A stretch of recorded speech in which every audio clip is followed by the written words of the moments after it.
एक गांव में मंटू नाम का एक ट्रक वाला रहता था। मंटू हर सुबह अपनी ट्रक लेकर निकल जाता था और सभी के पास सामान पहुंचाकर शाम तक वापस घर आता था। क्या जिंदगी है, सुबह से शाम तक सिर्फ काम ही काम। ये भी कोई जिंदगी है? पता नहीं कब आराम की जिंदगी जीऊंगा। मंटू अपने काम से बहुत उदास रहता था। वह ट्रक चलाने का काम नहीं करना चाहता था, मगर पैसों की वजह से जबरदस्ती उसे वह काम करना पड़ता था।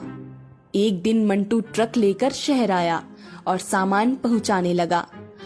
बहुत भूख लग गई है, सोच रहा हूँ कुछ खा लूं, तभी तो आगे का काम हो पाएगा। मंटू ट्रक वहीं छोड़कर खाना खाने चला जाता है। जब मंटू खाना खाकर वापस आया तो उसने देखा कि उसका ट्रक गायब है। हे भगवान, मेरा ट्रक कहाँ चला गया? अभी तो यही लगाकर गया था। पास वाले दुकान से दुकानदार कहता है, अच्छा, तो वो ट्रक तुम्हारा था, मगर मैंने कुछ लोगों को देखा है उसे ले जाते हुए। मैं तो दरवाजा बंद करके गया था, फिर ये कैसे हो गया? शायद तुमने सही से दरवाजा नहीं लगाया होगा। हे भगवान, मैं तो लुट गया, बर्बाद हो गया। अब मैं क्या करूंगा? मंटू जोर जोर से रोने लगता है और रोता रोता घर पहुंचता है।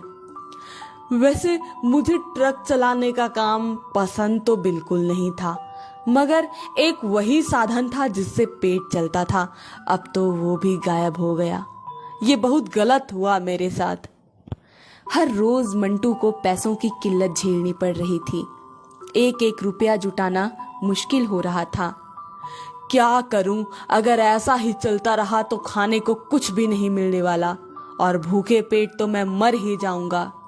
कुछ न कुछ तो करना ही पड़ेगा। मंटू एक पेड़ के नीचे बैठकर सोचने लगता है कि आगे वो क्या करे। एक काम करता हूँ, एक दुकान खोल लेता हूँ। मगर दुकान खोलने के लिए पैसे कहाँ से आएंगे? पैसे तो है ही नहीं मेरे पास। मंटू फिर से दुखी हो जाता है। चोर चोरी करके ले गया मेरा ट्रक। कितना खुश होगा वो चोरी करके, उसे तो मजा ही आ गया होगा। तभी मंटू को एक ट्रक दिखता है। वाह, ऐसी ही तो मेरी भी ट्रक थी। मंटू ट्रक के पास आता है और देखता है कि ट्रक के अंदर ढेर सारी मुर्गियां रखी हुई हैं। चोर ने चोरी की मेरी ट्रक की, तो अब मैं चोरी करूंगा इन मुर्गियों की और पैसे कमाऊंगा। यही सोचकर मंटू सभी की ट्रक में पड़ी मुर्गियों की चोरी शुरू कर देता है। हर रोज वह सभी ट्रक से मुर्गियां चोरी कर लिया करता था और उन्हें बेचकर पैसे कमाया करता था। वाह, यह काम भी सही है। इसमें तो ट्रक चलाने जितनी मेहनत भी नहीं है। यही सही है, अब से मैं तो यही करूंगा। एक दिन चोरी करते वक्त मंटू पकड़ा जाता है और उसकी खूब पिटाई हो जाती है। हे भगवान, आज तो बहुत कुटाई हो गई। मेरे हाथ कितने छोटे हैं। काश मेरे हाथ इतने बड़े होते कि मैं दूर से मुर्गियों की चोरी कर पाता और मुझे कोई पकड़ भी नहीं पाता। यही सोचता मंटू एक तांत्रिक के पास पहुंचता है। जी, मुझे कोई उपाय बताइए जिससे मेरे हाथ बहुत लंबे हो जाएं और मैं कभी पकड़ा ना जाऊं। अच्छा, एक काम करो, ये लो बच्चा, इस तेल को अपने हाथ पर लगा लो, तुम्हारे हाथ बहुत लंबे हो जाएंगे। मंटू यह सुन बहुत खुश हो जाता है और वो तेल लगाता है। तेल लगाते ही उसके दोनों हाथ बहुत लंबे हो जाते हैं। अब आएगा मजा।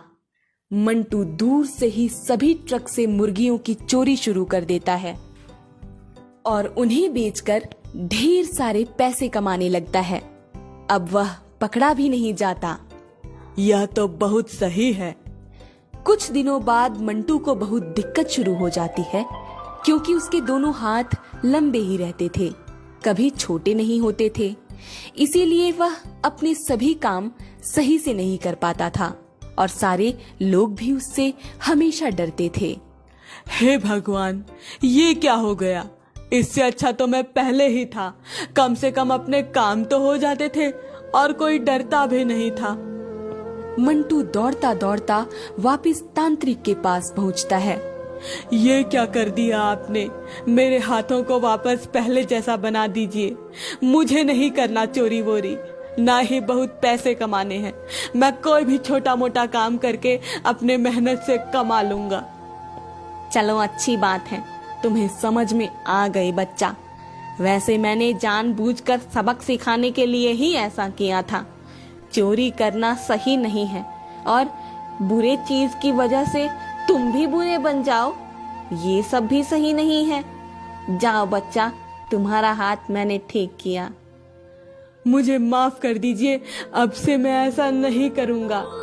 तांत्रिक मंटू को फिर से पहले जैसा बना देता है।